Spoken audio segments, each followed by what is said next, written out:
নমস্কার সকলকে, শুভ সন্ধ্যা। যদিও সন্ধ্যা পেরিয়ে গেছে। আমাদের আজকের বিষয় আমরা দেখেছি, বিষয়ের শিরোনামা ইংরেজিতে এই, to go beyond mind business.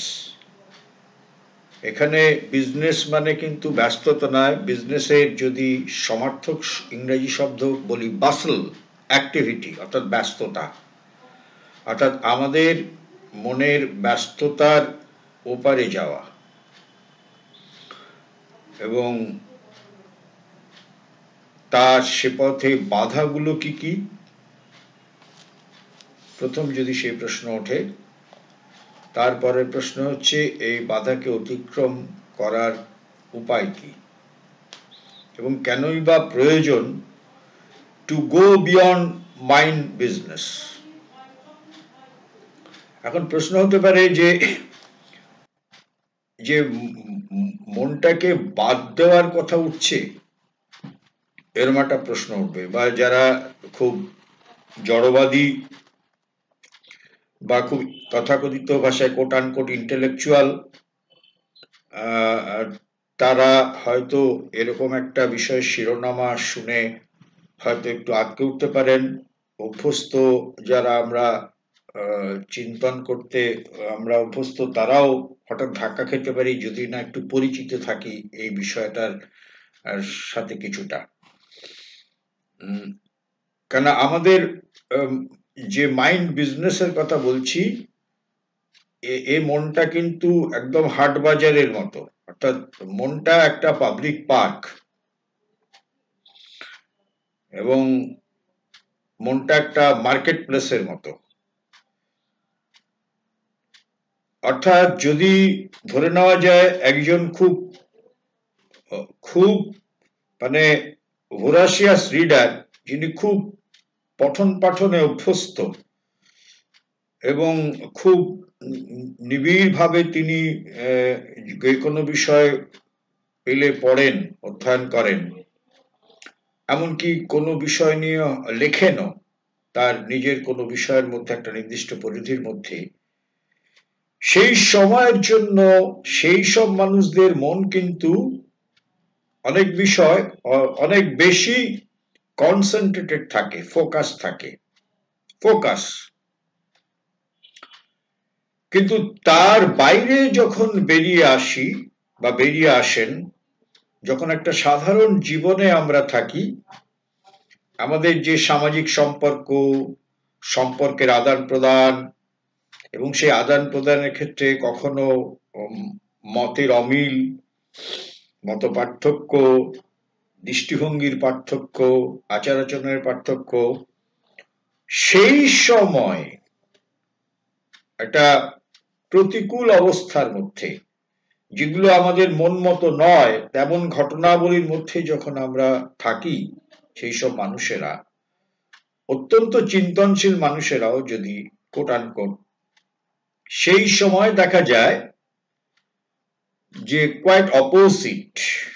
অর্থাৎ সেই মানুষটা খুব অস্থির, সেই মানুষটা খুব অল্পে রেগে যায়, সেই মানুষটা খুব অল্পে আপসেট হয়ে যায়, তার প্রেশার অনেক বেড়ে গেল কোন একটা প্রবল চাপের সম্মুখে বা একটা প্রবল প্রতিকূল অবস্থার সামনে বা একটা অ্যাডভার্স সিচুয়েশনের সামনে।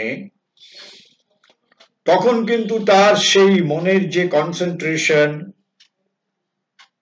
মনের যে সেই যেটাকে বলে কেন্দ্রীভূত অবস্থা, একাগ্রতা, সেটা থাকে না।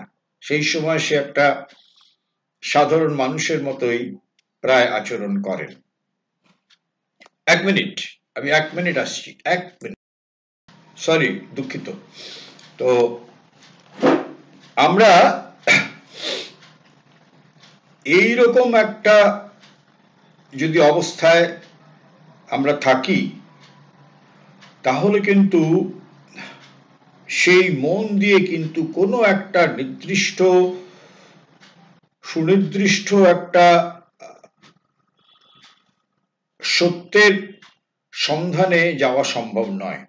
সেই জন্যই দেখা যায় যে সমস্ত শ্রেণীতে সমস্ত ক্ষেত্রেই চিন্তাশীল মানুষরা, আমরা যদি বলি অত্যন্ত অগ্রণী চিন্তাশীল মানুষ বা ইন্টেলেকচুয়াল ক্লাস, দেখি যে তারা নির্দিষ্ট ক্ষেত্রে হয়তো একটা বিষয় নিয়ে তারা ভাবছেন, লিখছেন, বলছেন, এবং তাদের নিজস্ব যে অভ্যস্ত সংস্কার বা অধিগত যে বিদ্যা, বুদ্ধি বা জ্ঞান, সেই জগতে তারা ভয়ানক সক্রিয়। কিন্তু কোনো ঘটনার যে বিচার, একটা নিরপেক্ষ বিচার, একটা ব্যালেন্সড হোমোজেনিটি যেখানে থাকবে, সেরকম একটা সিদ্ধান্ত বা বিচার বা দৃষ্টিভঙ্গি থাকে না। মানে হয় বিরোধী পক্ষে, নয় তিনি যে মতটা পছন্দ করেন তার সপক্ষে, মানে এরকমের পোল অ্যাপার্ট, মানে একটা দুটো ভিন্ন মেরুতে তারা অবস্থান করেন। কোনো একটা মাঝখানে কোনো একটা সমন্বয় দৃষ্টিভঙ্গি যেটা প্রয়োজন সেইখানে দেখা যায় না। সেই জন্য দেখা যায় যে এত মতপার্থক্য, এত মতবাদগুলোর মধ্যে অসহিষ্ণুতা, সম্পর্কের অসহিষ্ণুতা, এবং সেই অসহিষ্ণুতার উত্তাপ, মানে একেবারে পরিবার থেকে, সমাজ থেকে, রাজনীতিতে একটা ভয়ানক অবস্থা, যেটা আজকে আমরা এখনকার যুগে যারা বাস করছি তারা কিন্তু সেটা দেখছি। একটা ভয়ানক অস্থিরতা, মানে এই অস্থিরতা সমস্ত স্তরে। এই অনলাইন ক্লাস চলছে, আমরা যারা শুনছি খুব সেফ আছি, যারা অর্থনৈতিকভাবে, সামাজিকভাবে, তারা কিন্তু অনেকে হয়তো বুঝতে পারছি না বা বুঝতে চাইছি না। কিন্তু আমরা একটা ভয়ানক অগ্নিগর্ভ পরিস্থিতির মধ্যে কিন্তু সমস্ত কিছুর মধ্যে আছি। একটা মিসট্রাস্ট, একটা সব জায়গায় অস্থিরতা, ভয়ানক অগ্নিগর্ভ অবস্থা, সামাজিক সম্পর্ক, পারিবারিক সম্পর্ক, মানুষের দাম্পত্য সম্পর্ক, রক্তের সম্পর্ক, রাজনৈতিক পরিস্থিতি, অর্থনৈতিক পরিস্থিতি, একটা প্রচন্ড অবনমন। এবং তার মূলে কিন্তু আমাদের এই মাইন্ড অ্যাক্টিভিটি। তার কারণ মন একটা টানেলের মধ্য দিয়ে দেখে, সে যেভাবে ভাবে সেই ভাবনা দিয়ে সে সবকিছুকে দেখে এবং বিচার করে।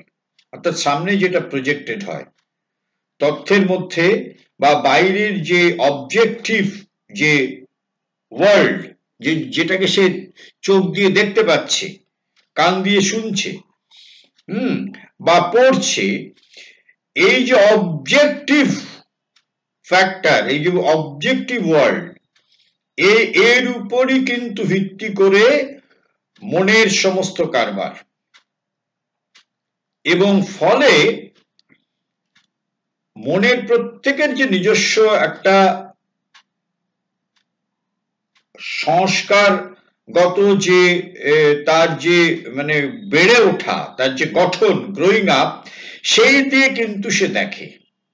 অর্থাৎ আমি আমার একটা সংস্কার দিয়ে একটা ঘটনাকে আমি জাস্টিফাই করছি একরকম, তন্ময় তার একটা নিজস্ব যে গ্রোয়িং আপ, তার ধরা যাক উদাহরণস্বরূপ বলছি, তার একটা রিলিজিয়াস বিলিফ বা পলিটিক্যাল বিলিফ, বা সে যে সোশ্যাল কাস্টমের মধ্যে বড় হয়েছে সেই সোশ্যাল কাস্টম থেকে তার যে বিলিফ বা তার সম্প্রদায়গত যে সেন্টিমেন্ট, যে কমিউনাল সেন্টিমেন্ট বা রিলিজিয়াস সেন্টিমেন্ট, সেই দিক থেকে সে বিচার করছে। ফলে তার দেখার সাথে আমার দেখার পার্থক্য। এটা শুধু এই ক্ষেত্রে না, একেবারে ঘরের অন্দর মহলে আজকে স্বামীর সাথে স্ত্রী, স্ত্রীর সাথে স্বামীর, পিতার সাথে পুত্রের, পুত্রের সাথে পিতার, সমস্ত ক্ষেত্রে।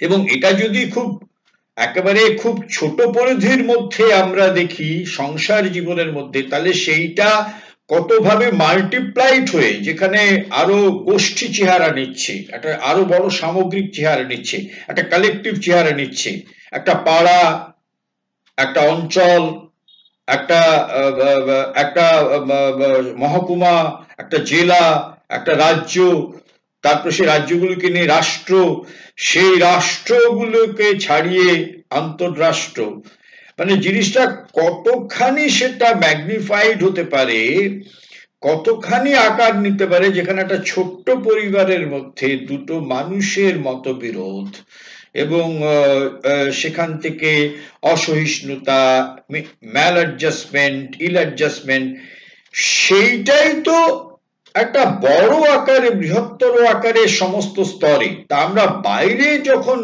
দেখছি, বাইরের জগৎটাকে আমাদের বিরোধটা বড় পীড়িত করছে, কিন্তু আমরা ভাবছি না যে আমি যে পরিবারের মধ্যে আছি বা যে ছোট্ট চার দেওয়ালের মধ্যে আছি, সেখানকার বিরোধটা যদি খুব মানে নির্মোহভাবে দেখি, সেই বিরোধটা কি আমি মেটাতে পেরেছি? এবং সেই বিরোধের সমাধান কি?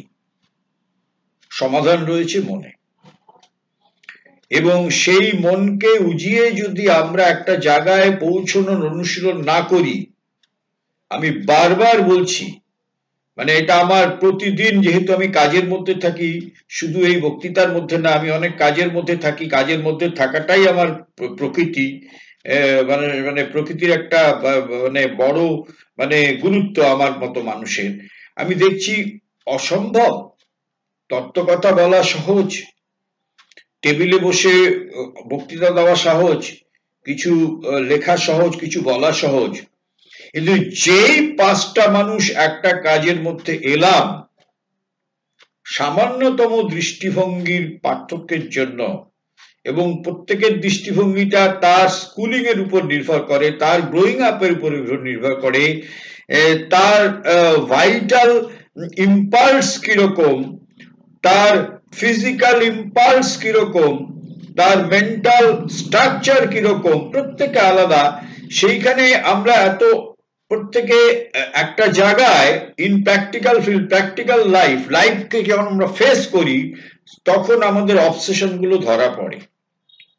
এই অবসেশন গুলো কিন্তু ধরা পড়ে না এখানে আমি বলছি, আপনারা শুনছেন, বা আমি লিখছি, অন্যরা পড়ছে, এখান দিয়ে একটা মানুষকে জাজ করা যায় না। সুতরাং আমাদের জাজমেন্ট হচ্ছে আমরা যখন একদম সাধারণ জীবনে থাকি।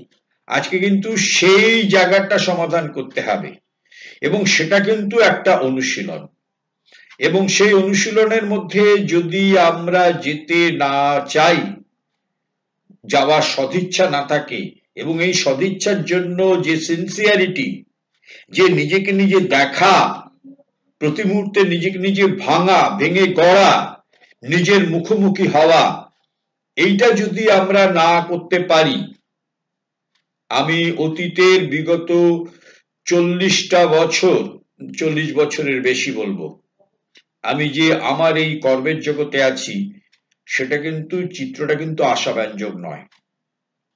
মানে সেখানেও অনেক বক্তৃতা, অনেক আলোচনা, অনেক লেখালেখি, অনেক কিছু হয়েছে, কিন্তু বাস্তবে 4টে মানুষ একসাথে তারা নিজেদের মধ্যে হারমোনি এস্টাবলিশ করতে পারে না। তাদের মধ্যে নেই ফ্রেটার্নিটি, তাদের মধ্যে নেই ইকুয়ালিটি, আর তারা সত্যিকারের কি ফ্রিডম, প্রকৃত অর্থে যে স্বাধীনতা, আত্মার স্বাধীনতা, সেটা সুদূর করা হতো।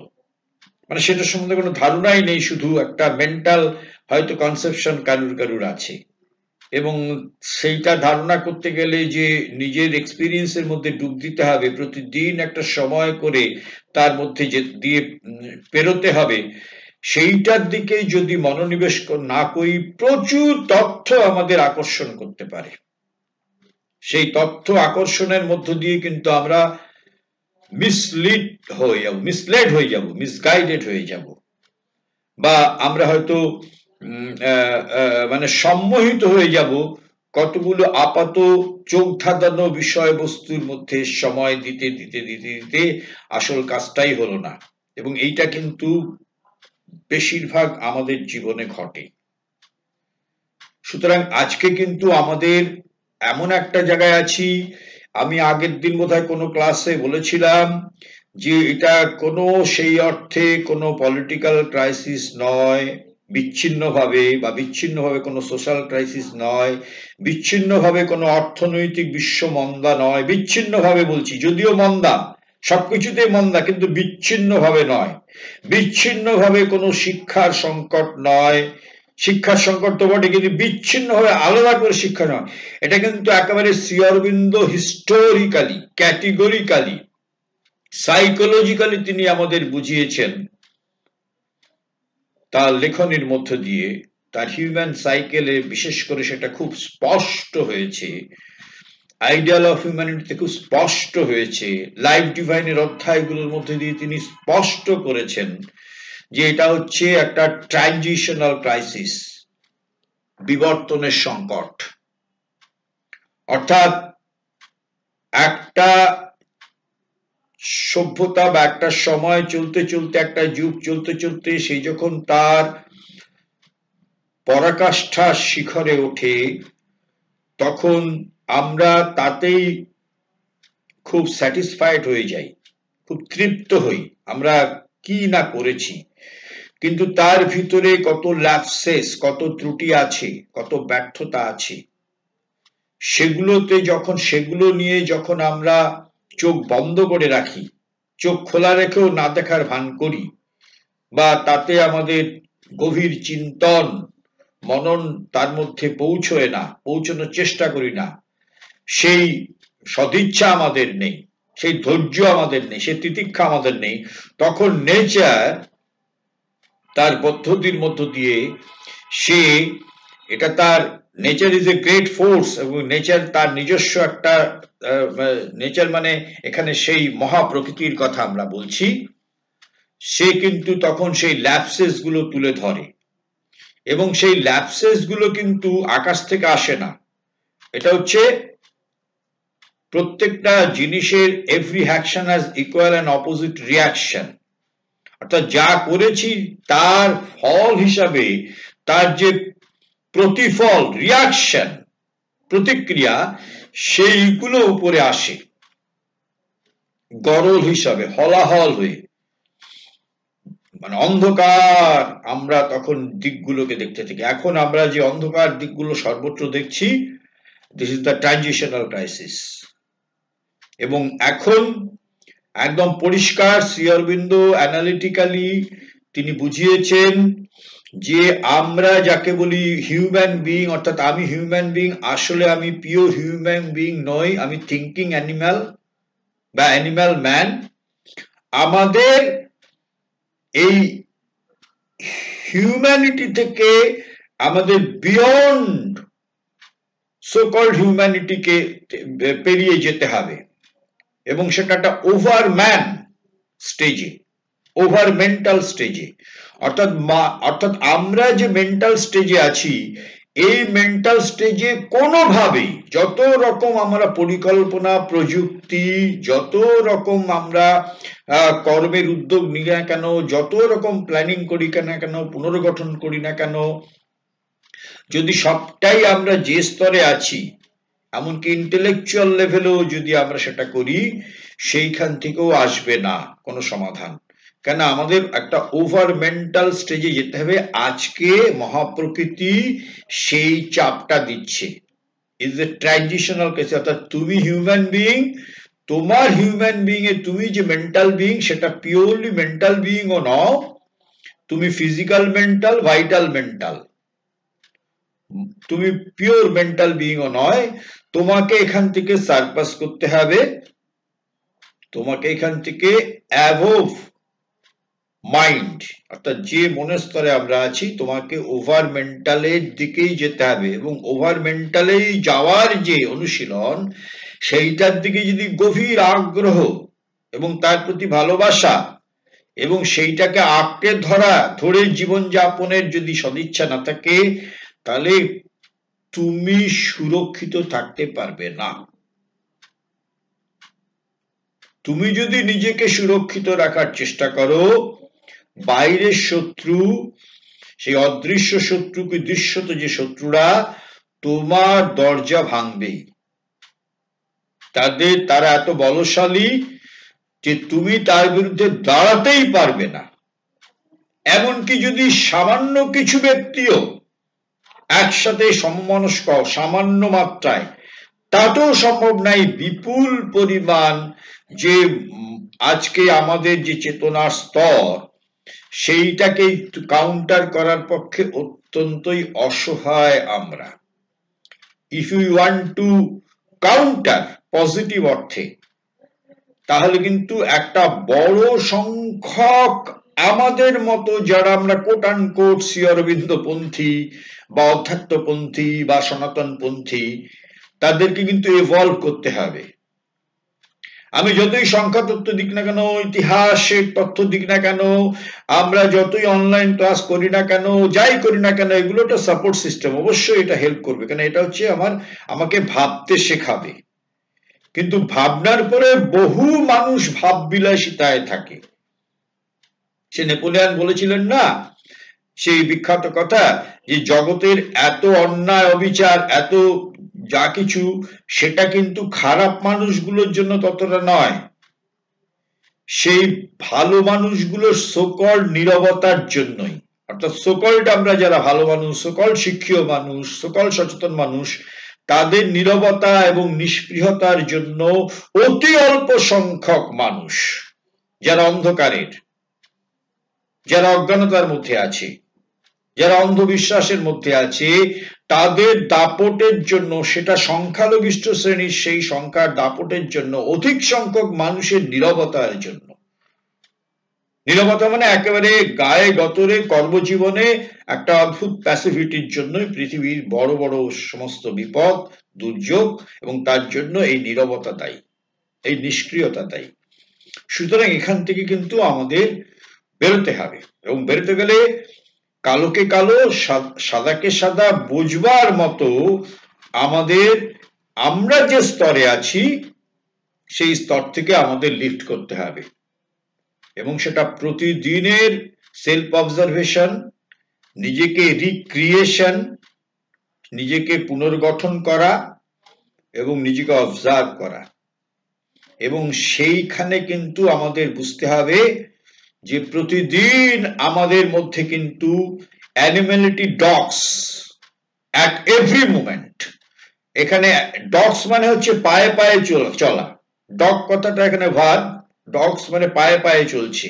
অর্থাৎ আমাদের মধ্যে যে অ্যানিম্যালিটি, আমাদের মধ্যে যে কন্ট্রাডিকশন, আমাদের মধ্যে আলোর পিছনে ততখানি প্যারালাল যে অন্ধকার, যা আমরা জেনেও আমরা সেই অন্ধকারকে বয়ে বেড়াচ্ছি, আমাদের সদিচ্ছার অভাবে তার বিরুদ্ধে আমরা নিজেকে দাঁড় করিয়ে নিজেকে মুক্ত করার যে সচেতন যে অনুশীলন, সেটা করছি না। ফলে অ্যানিম্যালিটি ডগস অ্যাট এভরি মোমেন্ট। এবং এটা একটা যান্ত্রিক জীবন, এটাকে বলে একটা মেকানিক্যাল লাইফ। আমি অনেক কিছু জানছি, সেই জানাটা হয়তো আমার কাছে অনেক ইনফরমেশন গ্যাদারিং হলো, কিন্তু যদি পরিবর্তনের নিরিখে দেখি, চেঞ্জের নিরিখে, ইভলিউশনের নিরিখে, প্রোগ্রেসের নিরিখে, এত ইনসিগনিফিকেন্ট সেটা সাধারণ মানুষের জীবনে, এত ইনসিগনিফিকেন্ট আমাদের জীবনে, যে সেটার জন্য আজকে এই মূল্য দিতে হচ্ছে। এবং আমাদের এই যে মন, সেই জন্য একটা যান্ত্রিকতার কবলে পড়ে আছে। অর্থাৎ অনেক কিছু শুনছি বা অনেক কিছু করছি, কিন্তু প্রকৃতির জীবনে, প্রকৃতির লেভেলে, নেচারাল লেভেলে কোনো চেঞ্জ হচ্ছে না। সেই চেঞ্জের জন্য যে জোশ, সে উদ্যম, সে উৎসাহ, সেটা আমাদের নেই। ফলে এটা একটা যান্ত্রিকতার জীবন। প্রতিদিন যদি জিজ্ঞেস করি যে কালকের আমিটা আর আজকের আমিটার মধ্যে কতটুকু পার্থক্য, আচ্ছা সেটা না ধরলাম, আচ্ছা 6 মাস আগের আমি, অর্থাৎ 24 মার্চ যেদিন লকডাউন শুরু হয়েছিল, সেদিন থেকে আজকে যে এতগুলো মাস পেরিয়ে গেছে, হোয়াট চেঞ্জেস, আমার মধ্যে কি কি পরিবর্তন এসছে? উত্তরটা তো আমিই পাবো, আমি ছাড়া তো কেউ অন্যের বুঝবে না। সুতরাং সেই উত্তর খুঁজলে কিন্তু, সাধারণ অর্থে বলছি, কোনো ব্যক্তিগত ভাবে না, সাধারণ অর্থে সেটা কিন্তু উত্তরটা খুব আশাব্যঞ্জক নয় সামগ্রিক নিরিখে, ব্যক্তিগত ব্যতিক্রম ছাড়া। এবং আমরা কি ভেবেছি যে আমাদের মন, যে মন খুব পড়াশুনো করে, যে মন খুব লেখাপড়া নিয়ে ব্যস্ত, যে মন খুব বাগ্মী যে মানুষটা, সেটা নির্দিষ্ট সময়ের জন্য। সেই মনটা যখন আলগা হয়ে যায়, একটা সাধারণ জীবনে আমরা থাকি, সেই মনটা কি অবস্থায় আছে? সেই মনটা বেশিরভাগ দেহময় মন, প্রাণময় মন, যেটার জন্য বাধা আমাদের মন। কেন আমরা মনের এই যে নিচে পুলিং, তার যে গ্র্যাভিটেশনাল পুল, ক্রমশই সে নিচের দিকে থাকে, উপরে উঠতে পারে না। একটা সচেতন প্রচেষ্টার ফলে গ্র্যাভিটেশনের উপরে, মাধ্যাকর্ষণ শক্তির উপরে চলে যাওয়া যায়, যেমন রকেট যায়, স্পুটনিক যায়। আমাদের মন এমন কোন অনুশীলন আমরা রোজ করছি না যে এই যে মাধ্যাকর্ষণ শক্তি যে পুলিং, তার থেকে উপরে ওঠা। অর্থাৎ কিরম পুলিং? সামনে দেখলাম আমার মতের বিরুদ্ধে একজন একটা কাজ করছে বা করেছে, বা আমি যেটা পছন্দ করি না সেটা সে করছে, বা আমার অপোজিট ভিউ এর মানুষ, সেটা দেখেই আমি রিয়াক্ট করছি, সেটা দেখে আমার ভিতরে একটা অস্থিতি। বা একটা কোনো ঘটনা ঘটলো, বাড়িতে একটা দুর্ঘটনা, সেটাতে টোটালি আপসেট, টোটালি ডিপ্রেসড। অথচ সেইখান থেকে যে উজিয়ে যে অনেক উঁচুতে গিয়ে যে একটা স্থিরতা, একটা নিশ্চয়তা, একটা আত্মবিশ্বাস, একটা অদ্ভুত অন্তর্দৃষ্টি দিয়ে সমস্ত কিছুকে দেখা, অর্থাৎ উজিয়ে যাওয়া, গ্র্যাভিটেশনাল পুলের উপরে উঠে যাওয়া যে মনের যে, সেটা আমাদের নেই। আমরা কি করব? আমাদের দ্বারা কি হবে? হাজারো যদি আমি পড়াশোনা করে আপনাদের সামনে বারবার গুগল মিটে আসি এবং মা বারবার বলছেন, দেখো বাপু, এটা বিচ্ছিন্নভাবে কোনো একটা বিশেষ ক্ষেত্রের সংকট নয়, এটা ট্রানজিশনাল ক্রাইসিস, বিবর্তনের সংকট। পরিষ্কার বলা হচ্ছে উপর থেকে একটা চেতনা নেমে এসেছে, সেই চেতনার দাবি তুমি তোমার সকল যে মেন্টাল স্টেট অফ কনসাসনেস, সেখান থেকে তোমাকে কিন্তু উপরে উজিয়ে যেতে হবে, তোমাকে ওভার মেন্টালে উঠতেই হবে। Over mental, over mental, over mental. But তুমি বেশিরভাগ রয়েছে ফিজিক্যাল মেন্টালে। কিরকম ফিজিক্যাল মেন্টাল আমাদের বুঝতে হবে। অর্থাৎ আমাদের মনটা কিভাবে দেহগত মন, অর্থাৎ যে মনের মধ্যে দেহের প্রভাব, জড়তার প্রভাব, জাড্যতার প্রভাব বেশি। দেহের বা জাড্যতার লক্ষণ কি? কোনো একটা নির্দিষ্ট অভ্যাস, যে অভ্যাসগুলোকে আমরা ত্রুটি বলে মনে করি, যেখান থেকে আমরা বেরোতে চাই না, জানি তাতে ক্ষতি, জানি সেগুলো ঠিক না, সেটাই বারবার করি মেকানিক্যাল, যান্ত্রিক ভাবে। সেটা হচ্ছে দেহের একটা প্রধান চরিত্র, বিশেষত্ব সাধারণ দেহে, যেটা পশুর মধ্যে আছে। পশু রিপিটিটিভ, পশু নিজেকে চেঞ্জ করতে পারে না, কেন? সে দেহ আর প্রাণের দ্বারা আচ্ছন্ন, তার মধ্যে মনের বিকাশ হয়নি, তার মধ্যে সেই এভলিউশন অফ কনসাসনেস থাকার কোনো প্রশ্নই নেই, যেটা আমাদের মধ্যে এসে গেছে। সুতরাং পশু তার জায়গায় একদম 100% sincere and honest and simple and pure. কিন্তু সেই পশুত্বের কোয়ালিটি যদি আমার মধ্যে আসে, এটাকে কোয়ালিটি বলবো না, এটাকে বলবো ডিসকোয়ালিফিকেশন। কেন?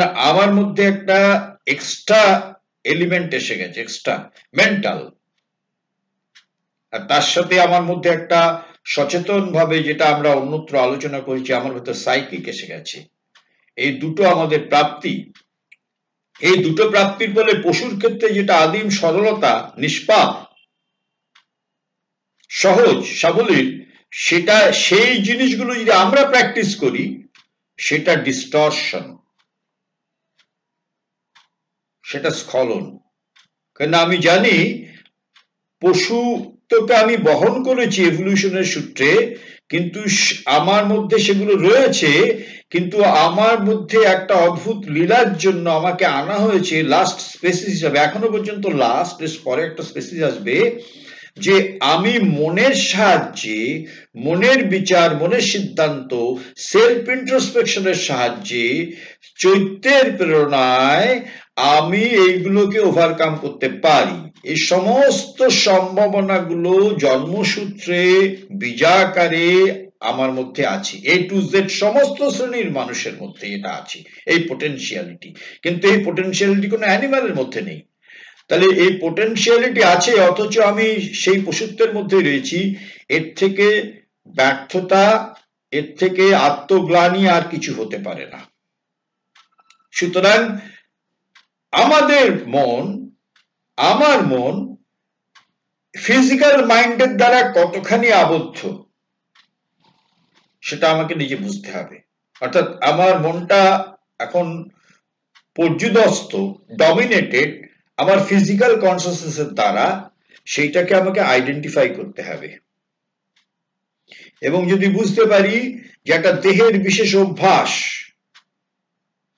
দেহের ত্রুটি, দেহ চেতনার ত্রুটি, সেইটা আমার মনকে, মন বুঝতে পারছে সাদাকে সাদা কালোকে কালো, কিন্তু সেইটার জন্য যে সক্রিয়তা মনের, মনের যে উদ্যোগ, মনের যে সাধনা, সেইটা করতে পারছে না, প্রশ্রয় দিচ্ছে দেহ চেতনাকে, ফিজিক্যাল কনসিয়াসনেসকে। তাহলে ফিজিক্যাল কনসিয়াসনেস যখন মাইন্ডের উপর ডমিনেট করছে, সেটা হচ্ছে ফিজিক্যাল মেন্টাল। তো আমি কি করব?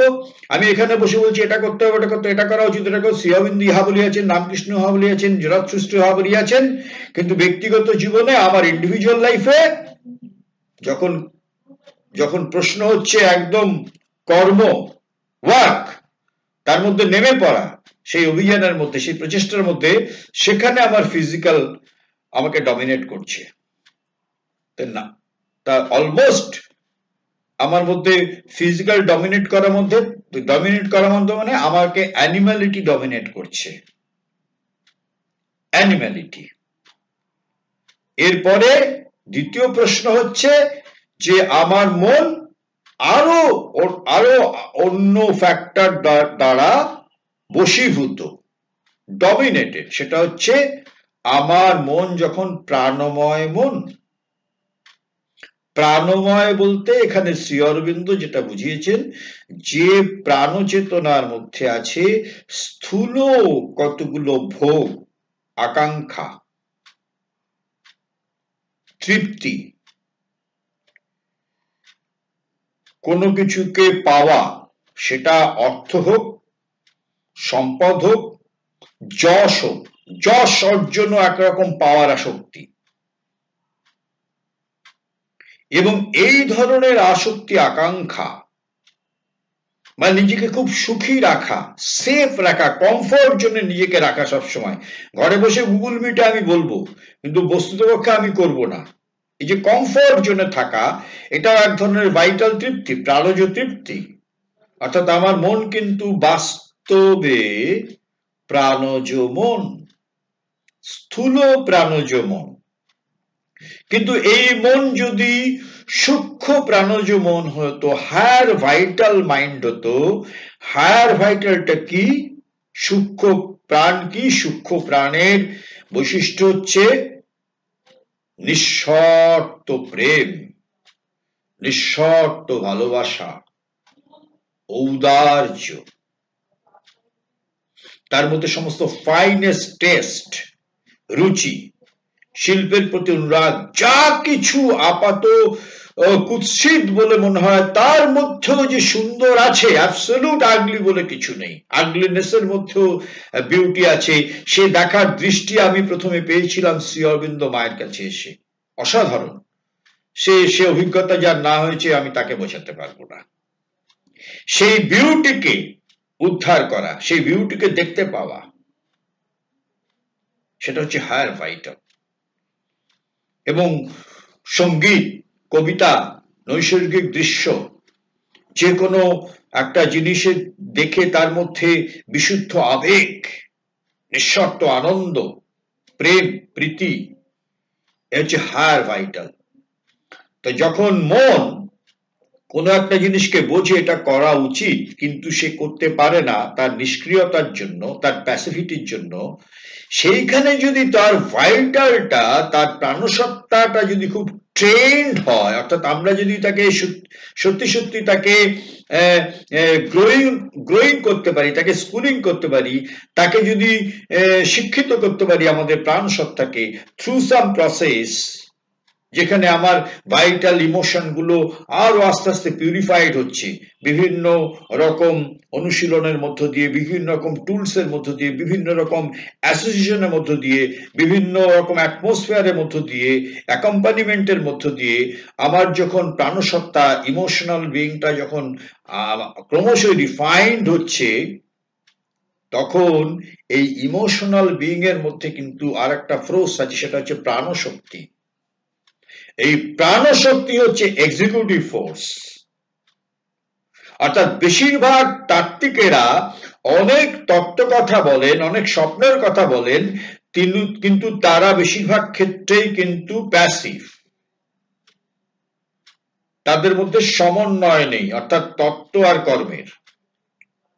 এবং বেশিরভাগ ক্ষেত্রেই তারা কিন্তু একটু নিষ্ক্রিয় প্যাসিভিটিতে ভোগেন। এটা কিন্তু একটা মানে বিশেষ প্রবণতা, এবং এর শিকার অধিকাংশ মানুষ, যারা অত্যন্ত চিন্তাশীল মানুষ তারাও। কেন?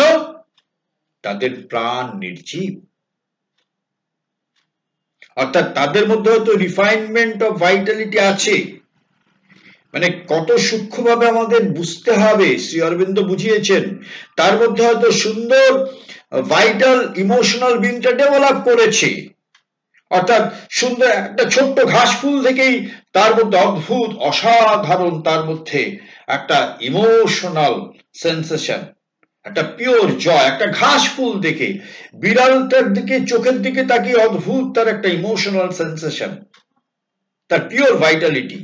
কিন্তু এই যে বললাম পরে একটা কথা, এর মধ্যে যে প্রাণসত্তার মধ্যে যে প্রাণ শক্তিটা, ভাইটাল ফোর্সটা, সেটা যদি উইক হয়, সে অনেক কিছু ভাববে, আবেগযোগ ভাবে, কিন্তু সে কর্মে সেটা তাকে পরিণত করতে পারবে না, এক্সিকিউট করতে পারবে না, তার ভাইটাল ফোর্সটা তো উইক। তাহলে যেখানে সাধারণ মানুষের ক্ষেত্রে প্রাণময় দেহ হচ্ছে ডমিনেটেড বাই কতগুলো আশা আকাঙ্ক্ষা, কমফর্ট জোনে থাকা, খুব থাকা, সেইটা হচ্ছে স্থূল প্রাণ। আবার সেই স্থূল প্রাণ সত্তার মধ্যে যদি প্রচন্ড প্রাণ শক্তিটা থাকে, যে ভাইটাল ফোর্স, সেইটাও কিন্তু আবার ভয়ানক বিপর্যয়ের কারণ। অর্থাৎ তার মধ্যে প্রাণশক্তি আছে, পরে যেটা বললাম, একজনের মধ্যে ইমোশনাল বিংটা খুব রিফাইন্ড হয়েছে, কিন্তু তার মধ্যে প্রাণশক্তিটা নেই, ফলে কিছুই করতে পারে না, সে মুখেই বলে। আর একজনের মধ্যে স্থূল প্রাণসত্তা, অর্থাৎ তার আবেগ, আসক্তি, আকাঙ্ক্ষা, নিজেকে সুখী রাখা, নিজেকে কোনো সাথে পাচ্ছে না থাকা, আগুনের উত্তাপকে এড়িয়ে চলা, হ্যাঁ, কিন্তু তার মধ্যে একটা প্রাণ শক্তি রয়েছে, অর্থাৎ নিজের আকাঙ্ক্ষার জন্য, নিজের পরিতৃপ্তির জন্য, তখন তার ভাইটাল ফোর্সটাকে সে পুরোপুরি কাজে লাগায়। সেইখানে কিন্তু সে অনেক অনিষ্ট করে।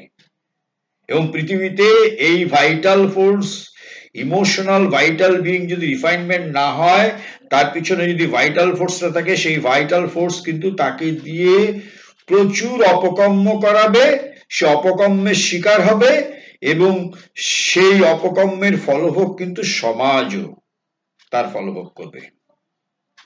তো এখানে বুঝতে হবে, শুধু ভাইটাল ফোর্সটা থাকলে হবে না, ভাইটাল বিইংটা যদি রিফাইন্ড না হয় থ্রু সাম প্রসেস, রেগুলার অনুশীলন তার জন্য, তাহলে আমার ভাইটালিটিটাকে, ভাইটাল বিইংটাকে আমাকে রিফাইন্ড হতে হবে, তার সাথে পিওর ভাইটাল ফোর্সটা থাকতে হবে। সেই জন্য ডিস্টর্ট না করে, সেই জন্য তার ব্যক্তিগত স্বার্থ চরিতার্থতার জন্য, আত্মপরতার জন্য সেইটাকে কাজে না। বেশিরভাগ মানুষ তাই, আমরা বেশিরভাগ সোশ্যাল বিইংও নয়।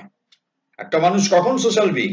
তার সবসময় যখন তার সংবেদনশীলতা থাকবে, কেন তার এক্সিস্টেন্স হচ্ছে সমগ্রতা নিয়ে। সে সমগ্রতা যদি একটা অঙ্গ ছেদ হয়, সামান্যতম ব্যত্যয় ঘটে, তার জীবন, অর্থাৎ আমাদের জীবন, ব্যক্তিগত জীবন, সমষ্টিগত জীবনের মধ্যেও কিন্তু অসঙ্গতি। সুতরাং যদি আমার জীবনের মধ্যে সঙ্গতি আনতে হয়, যে আশপাশ একটা ঐক্যের সূত্রে, অবিচ্ছিন্ন সহযোগিতার সূত্রে সমগ্র পৃথিবী, সমগ্র জীবন আমাদের গাথা আছে, সুতরাং সেই সংগতির ক্ষেত্রে যদি আমার নিজস্ব কোনো ভূমিকা না থাকে সমষ্টিগত জীবনের ক্ষেত্রে, তাহলে কিন্তু আমার জীবনও কিন্তু খুব সিকিউর নয়, খুব নিরাপদ নয়। সুতরাং আমাকে সঙ্গতি বিধান করতে হবে সমগ্রের সাথে। সেটা কখন? সেখানে ইমোশনাল বিংটা যদি রিফাইন্ড হয় এবং তার সাথে যদি আমার মেন্টাল ক্ল্যারিটি, মনের স্বচ্ছতা, মনের পিওরিটি যদি থাকে, এবং সেখানে প্রয়োজন আমার পিওর ভাইটাল ফোর্সটা। কিন্তু আমরা এতখানি আলোচনা করার পরে দেখছি যে আমাদের অবস্থা কিন্তু খুব ভালো নয়, সামগ্রিক অর্থে বলছি, নরবরে। আমরা এই বিপুল শ্রেণী যারা বলি সচেতন কোট আনকোট, যারা অনেক কথা জানি, অনেক কথা পড়েছি, অনেক তত্ত্ব কথা বলি, অনেক তত্ত্ব কথা লিখি, শোনাই, তাদের মধ্যেও এবং সাধারণ মানুষের অবস্থা তো আরো খারাপ। ইন প্র্যাকটিক্যাল লাইফ আমরা কিন্তু মানে আমাদের কিন্তু যেখানে ওঠার জন্য একটা ফোর্স চাপ দিচ্ছে বা পুল করতে চাইছি, আমরা কিন্তু আমাদের যে গ্র্যাভিট পুল মানে উপরে তুলতে চাইছে, আমাদের একটা গ্র্যাভিটেশনাল ফোর্স, আমাদের লোয়ার নেচার, আমাদের অনীহা আমাদের কিন্তু উপর থেকে চাপ দিচ্ছে, তুমি বাবু যেখানে আছো সেখানেই থাকো। আর আমাদের কোনো এফোর্ট নেই। যে এফোর্ট একটা মানুষকে দেওয়া হয়েছে, যে বীর্য মানুষকে দেওয়া হয়েছে, মা বলছেন যে বীর্য আর শক্তি মানুষকে দেওয়া হয়েছে, তার কি বিপুল অপচয় মা এক জায়গায় লিখছেন। If man consents to be spiritualized, সেই লেখাতে মা বলছেন যে মানুষকে কি বিপুল বীর্য এবং শক্তি দেওয়া আছে, আর কি বিপুল অপচয়। এবার আমি নিজেকে জিজ্ঞেস করি যে আমার মধ্যে ভাইটালিটি, যে ফিজিক্যাল স্ট্রেংথ, যে ফিজিক্যাল ক্যাপাসিটি, যে মেন্টাল ক্যাপাসিটি দেওয়া হয়েছে, কতখানি আমি তাকে ম্যানিপুলেট করছি, মিসইউজ করছি, আর স্বার্থপরের মতো ব্যবহার করছি, আর কিছুই থাকছে না শেয়ার করার মতো, দেবার মতো। এতটাই সেটা ক্লোজড। সুতরাং এইখান থেকে আমরা কি আশা করব? জগৎটা বদলে যাক? কিছুই হবে না।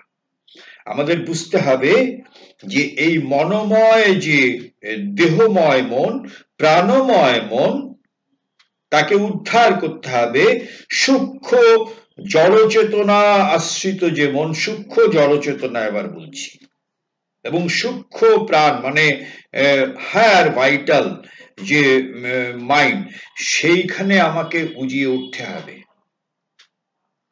সাইমultaneously। অর্থাৎ মন will be guided by higher উল্টার, মন will be guided by pure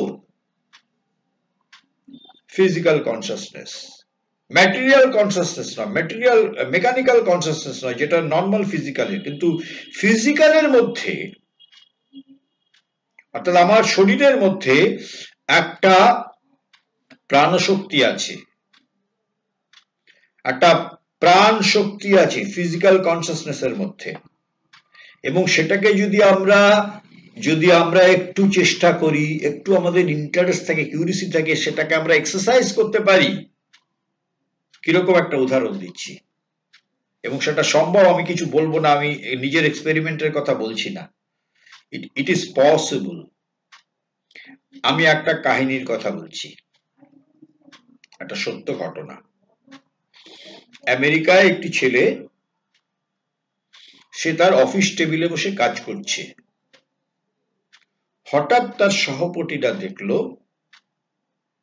যে সে টেবিলের উপর চিৎকার করে মাথা ঠুকে সে এরকম পড়ে আছে, চিৎকার করে মাথাটা ঠুকে। কিছুক্ষণ পর যখন অফিসে তাকে ধরাধরি করলো, কি হয়েছে তোমার, সে তখনও মানে স্বাভাবিক হয়নি। তবে যখন স্বাভাবিক হয়েছে, পরে খবর এলো তার স্ত্রী ট্রেনে ট্রাভেল করছিল, তার সাথে তার শাশুড়ি। খুব ইন্টারেস্টিং। মানে আমি এই কাহিনীটা শুধু পড়িনি, আমি মায়ের অন্য লেখাগুলো যখন পড়েছি, আই হ্যাভ টেস্টেড। সবসময় সাকসেস হয়নি, যদি ধরা যাক শতাংশের হিসাবে যদি 10 বার করে থাকি চেষ্টা, আমি 2 বার সাকসেস হয়েছি। যখনই করেছি 10 বার, যখন করিনি তো করিনি, ভুলে গেছি। তো তার স্ত্রী তার শাশুড়িকে নিয়ে ট্রাভেল করছিল ট্রেনে। ট্রেনটা অ্যাক্সিডেন্ট হয়। অ্যাক্সিডেন্ট হওয়ার ফলে প্রচুর প্রাণহানি হয়, কিন্তু দেখা যায় যে তার স্ত্রী সামান্য আহত হয়েছে। ট্রেনের যে দুটো বগির মাঝখানে ছিটকে তার দেহটা এমন একটা জায়গায় পড়েছে যে যেখানে কোনো বড় রকমের কোনো কলিশন হয়নি, সামান্য আঘাত। অর্থাৎ সেটা মানে একটা আশ্চর্য, অলৌকিকের মতো যে এইরকম বিপুল প্রাণহানির মধ্যে মহিলাটি এইরকম ভাবে সেভড, ওই একই কম্পার্টমেন্টে এমন একটা পজিশনে সে আছে যেখানে সে সেভড। কারণটা জানা গেল ছেলেটিকে জিজ্ঞেস করে, যে ছেলেটি যখন অফিসে কাজ করছিল হঠাৎ করে তার স্ত্রীর কণ্ঠস্বর সে শুনতে পেয়েছে যে বাঁচাও। তার স্ত্রী কিন্তু ট্রেনে ট্রাভেল করছে, স্পষ্ট তার কাছে এসছে সে আহ্বান, বাঁচাও। এবং সেই ছেলেটি তখন তার একটা বিপুল প্রচেষ্টা টু সেভ হার, তাকে রক্ষা করার জন্য। কিন্তু রক্ষা কি করে করবে? সে তো রয়েছে টেবিল, অফিস টেবিলে, আর অনেক দূর দিয়েছে তার স্ত্রী ট্রাভেল করছে ট্রেনে।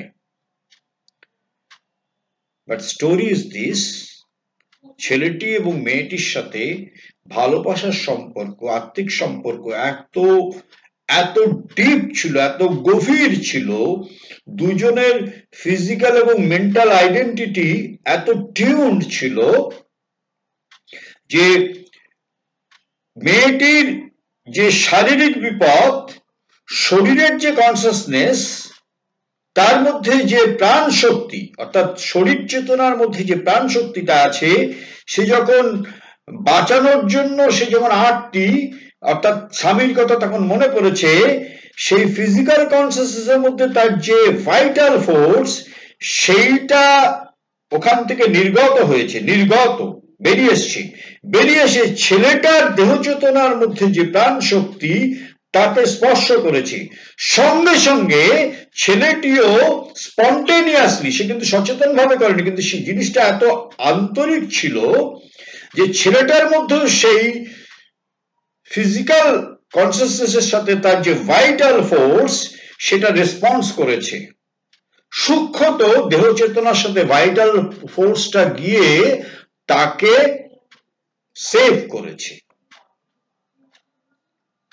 এইটা হচ্ছে ফিজিক্যাল কনসাসনেস যদি পিওর হয় এবং তার সাথে যদি ভাইটাল ফোর্সটা, সব জায়গায় কিন্তু আমাদের প্রাণশক্তি আছে, প্রাণশক্তি ছাড়া সব ম্যাটার ইজ ডেড। প্রাণশক্তি না থাকলে কোন ম্যাটারটা লিভিং? সুতরাং দেহ চেতনার মধ্যেও রয়েছে সেই ভাইটাল ফোর্স। সে যখন সংবেদনশীল, সূক্ষ্মত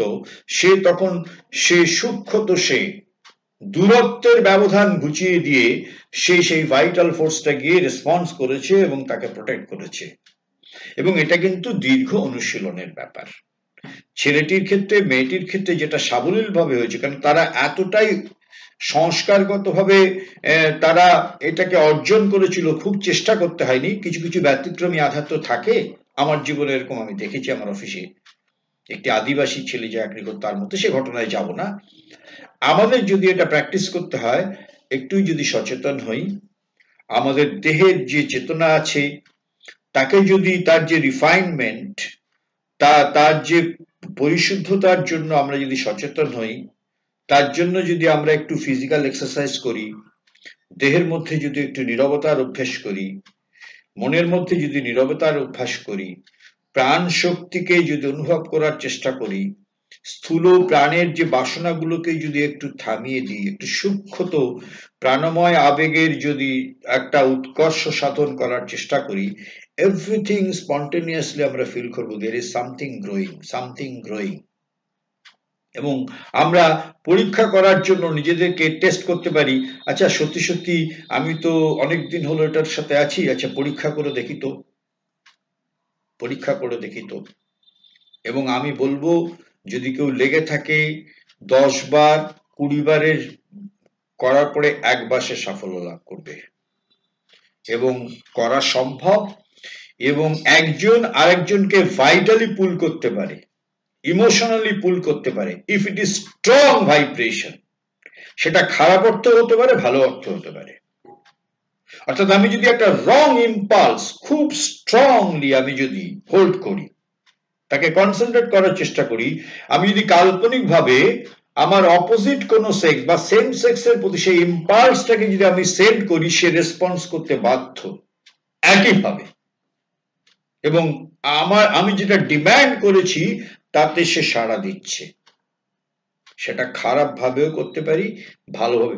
আর একটা হচ্ছে পজিটিভ অর্থে, আমি যদি একটা খারাপ মানুষ, সে আমার সেম সেক্সের হতে পারে বা অপোজিট সেক্সের হতে পারে, আমি কনস্ট্যান্টলি যদি তার ভালো চাই, আমি যদি আমার পিওর ইমোশনটাকে তার সাথে হাইলি কনসেন্ট্রেশনটাকে একসাথে সংহত করি, আমি যদি থ্রো করার চেষ্টা করি সাইকোলজিক্যালি বারবার তার প্রতি, বাধ্য তার মধ্যে যদি একেবারে অজ্ঞানতা অন্ধকার না থাকে রেসপন্স করতে,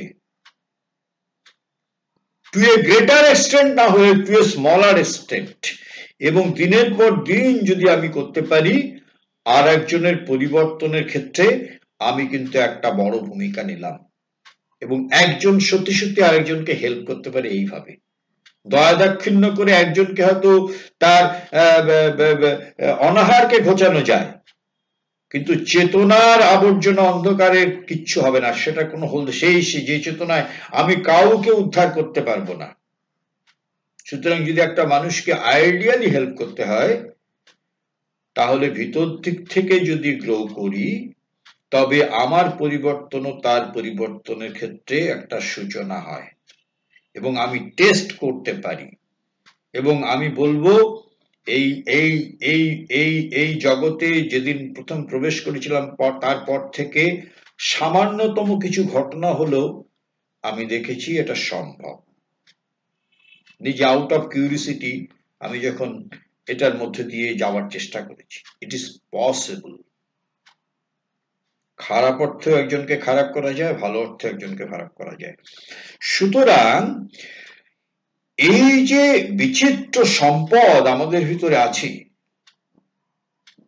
সেইটাকে কিন্তু আমাদেরকে সংহত করে, হোমোজেনিয়াস করে, আমাদের যে আমরা যে মনোময় সত্তা, আমরা যে মেন্টাল বিইং, সমস্ত জিনিসটা কিন্তু আমাদের মনের সাথে সামঞ্জস্যপূর্ণ করে তুলতে হবে। কারণ মনে রাখতে হবে, ঊর্ধ্বের কোনো চেতনা বা কোনো শক্তি বা নীরবতা যাই বলি না কেন, সেটা যখন উপর থেকে আসে, যাদের সে অভিজ্ঞতা হয়েছে, প্রথম কিন্তু মস্তিষ্কে স্পর্শ করে ফার্স্ট, তারপরে আস্তে আস্তে সে নামে অন্যান্য চক্রগুলোতে, সেগুলোকে সে পিউরিফাই করার চেষ্টা করে।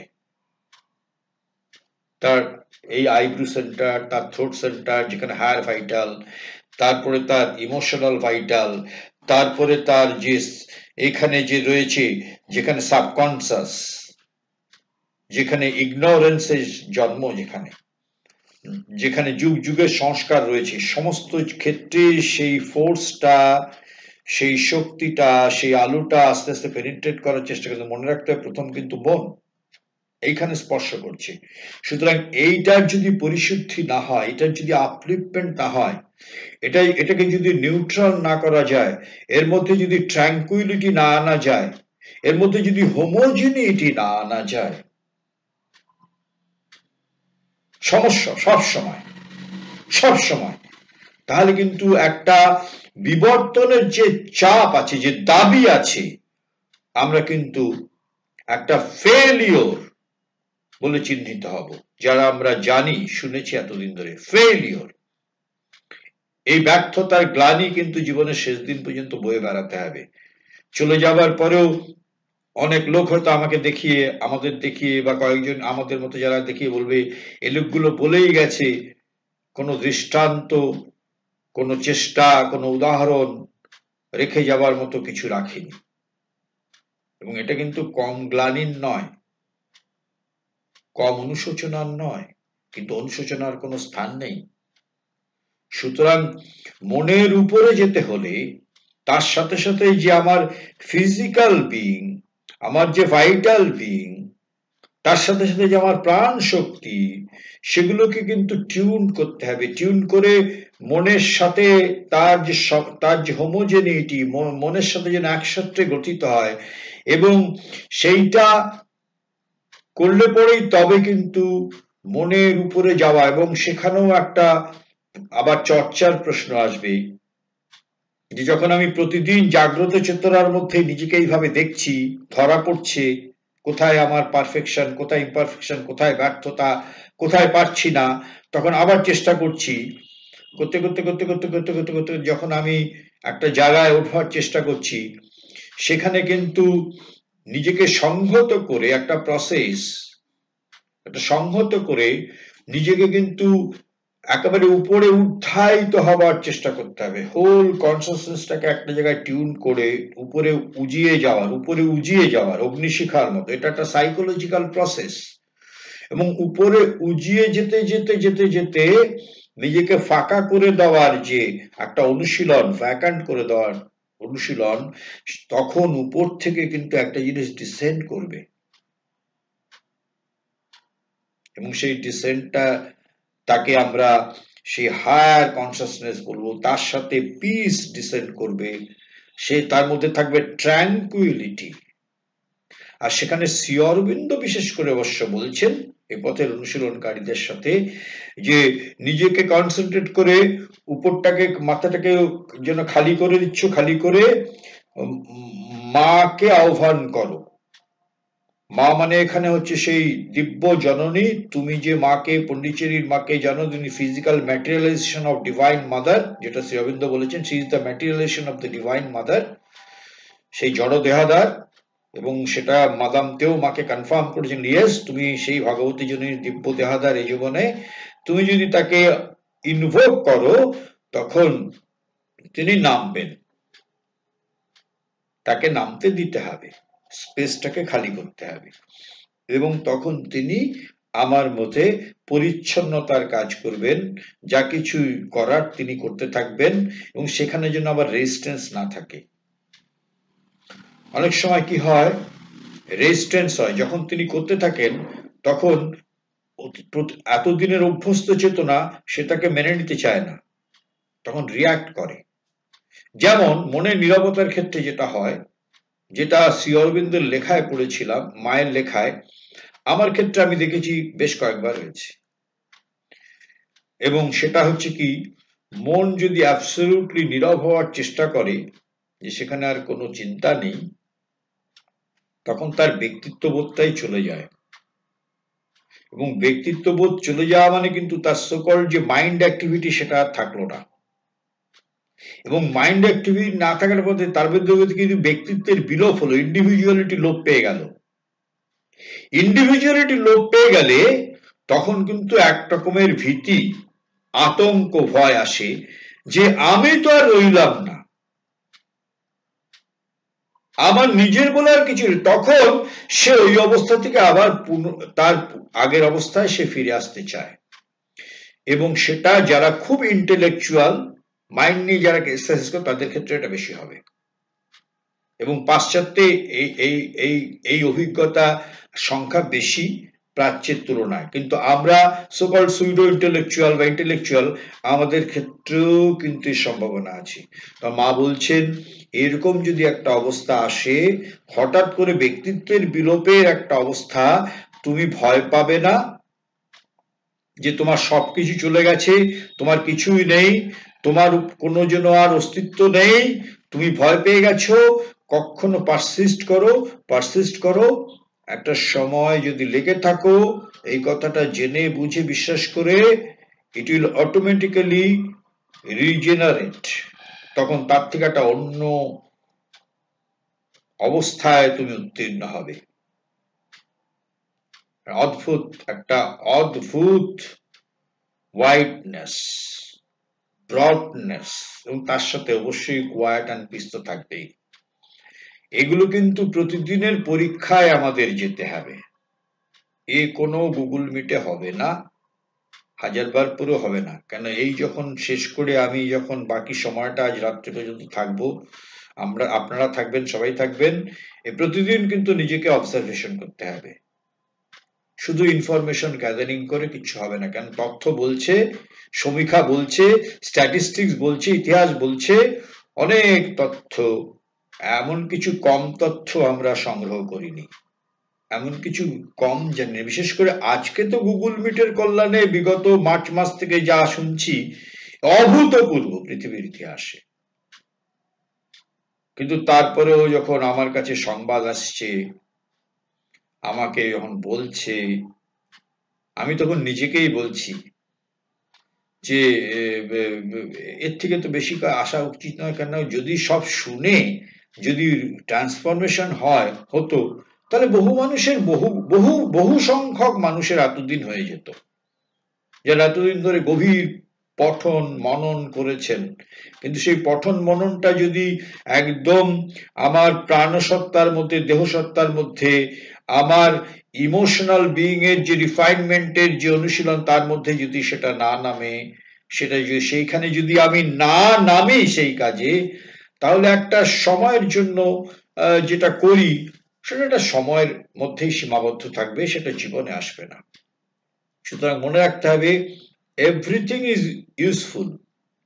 সেটা শোনা, পড়া, কিন্তু মনে রাখতে হবে যে একটা অদ্ভুত ট্রানজিশনাল ক্রাইসিস এসেছি। যে আগে একটা যুগ থেকে আর একটা যুগের সংকট এসেছিল, এবার কিন্তু এটা কিন্তু মহাযুদ্ধের থেকেও কম নয়। এবং এখানে কিন্তু যা বিপর্যয় অতীতে হয়েছে, সমস্ত অতীতকে ছাড়িয়ে যাবে এই বিপর্যয়।